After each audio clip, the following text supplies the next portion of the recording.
Nepal cricket team ने जो भारत के खिलाफ अपना पहला मैच खेला तो वो नेपाल क्रिकेट इतिहास के लिए सबसे बड़ा दिन था। ऐसा मैं नहीं, ऐसा नेपाली कैप्टन रोहित कह रहे थे।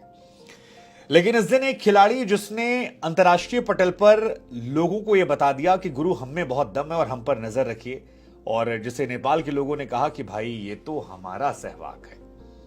होता है जब कोई खिलाड़ी अच्छा खेलता है तो पुराने खिलाड़ियों से उसकी अक्सर तुलना की जाती है कि उसकी तरह विस्फोटक बल्लेबाज है।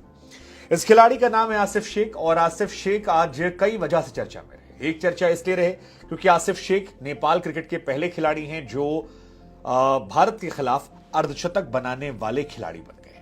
अब तक नेपाल ने एक ही मैच खेला है तो जाहिर सी बात है पहला अर्धशतक उनका तो पहले बन गए। लेकिन इसके साथ ही एक और चर्चा उनके इर्द गिर्द रही, वो रही पाकिस्तानी मूल को लेकर। पाकिस्तान के तमाम जर्नलिस्ट ऐसे थे जिन्होंने ये ट्वीट किया, ये पोस्ट डाले कि आसिफ शेख जो हैं उनका रिश्ता पाकिस्तान से है, और कई सारे ट्वीट्स देखने के बाद हम जैसे कई लोगों ने भी मान लिया।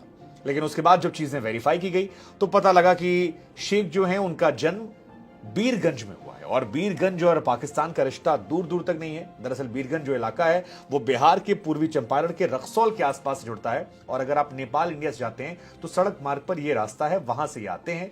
कोलकाता से भी अगर आप जा रहे हैं तो ये सबसे सेफ रास्ता नेपाल जाने का। तो एक तो हमारी अपॉलॉजी उन हमारे तमाम नेपाल के प्रशंसकों को जो हमें मेल कर रहे थे कि सर बाकी सब ठीक है, ये वाला थोड़ा मामला गड़बड़ हो गया। तो हमें लगा कि हम आपके उस चीज को करेक्शन करते हैं।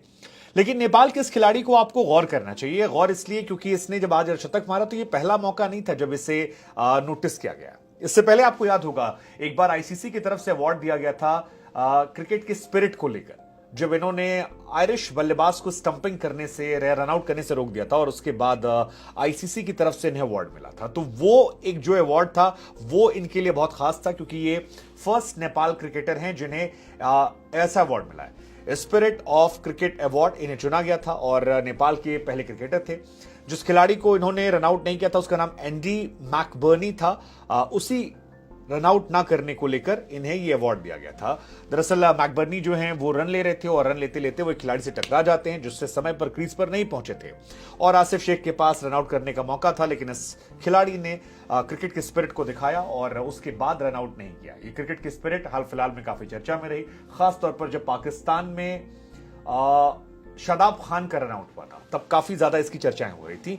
तो इन्हें उस स्पिरिट ऑफ क्रिकेट के तहत अवार्ड दिया गया। ये रन आउट कर सकते थे लेकिन नहीं किया, जो इनके कैरेक्टर को डिफाइन करता है। आई थिंक वहां से इनको लोगों ने हाथों हाथ लिया, इनके बारे में चर्चा हुई।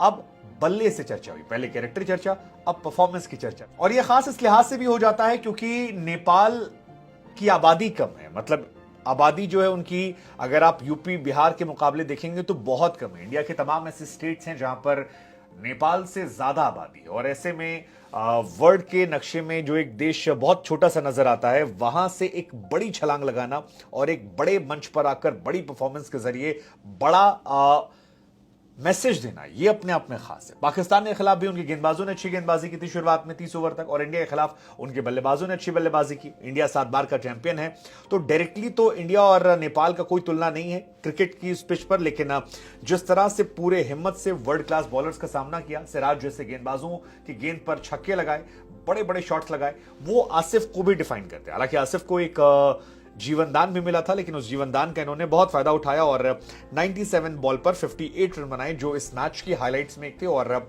नेपाल क्रिकेट जब यहां से वापस जाएगा, नेपाल के लोग जब यहां से वापस जाएंगे, तो आई थिंक ये अपने आप में उनके लिए एक मूवमेंट होगा कि हम किस तरह से शानदार रहे। आईसीसी रैंकिंग में हमारे यहाँ कई बॉलर्स ऐसे हैं जो टॉप पे रहे, लेकिन इनके नाम और बहुत सारे रिकॉर्ड्स हैं। जैसे इन्होंने सिराज की पिटाई की या कई और लोगों को पीटा, उसके अलावा भी कई रिकॉर्ड्स इनके नाम है जो आपको जानना चाहिए। बेखौफ बल्लेबाजी, दमदार भविष्य, और इतिहास भी चमकदार रहा है। मतलब वो जो आईसीसी स्पिरिट वाला था वो एक अच्छा मूवमेंट था जो हमको आज याद आया।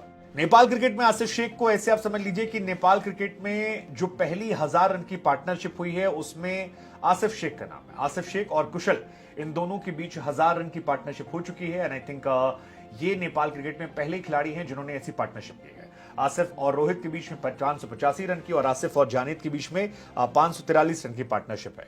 लेकिन आज जब इन्होंने अर्धशतक मारा तो ये आसिफ के करियर का 10वां अर्धशतक था। अप्रैल 2021 में नीदरलैंड के खिलाफ आसिफ ने डेब्यू किया था, और 2016 में जब इनकी उम्र काफी कम थी तभी इन्होंने एवरेस्ट प्रीमियर लीग थी वहां पर अपना बल्ला चमकाया। उसके बाद अंडर 19 में इन्हें कैप्टेंसी भी नेपाल की मिली थी 2018 में।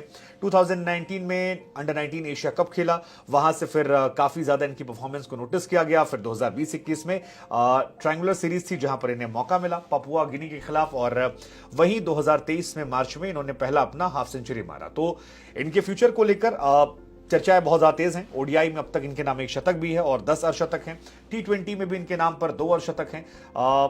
कई सारे और परफॉर्मेंस जो है लिस्ट और तमाम जगहों पर बनाए हैं, लेकिन फिलहाल 3-4 बातें जो हमको लगा कि आपको बतानी चाहिए। एक कि फर्स्ट नेपाली क्रिकेटर जिसने इंडिया के खिलाफ हाफ सेंचुरी मारी, फर्स्ट नेपाली क्रिकेटर जिसने 1000 की पार्टनरशिप की, फर्स्ट नेपाली क्रिकेटर जिसने ICC spirit of the cricketer का अवार्ड जीता, और ये पाकिस्तान से नहीं है, नेपाल के हैं, वीरभूमि के हैं, तो वबीरगंज के हैं, तो वहां पर कोई क्वेश्चन ना हो।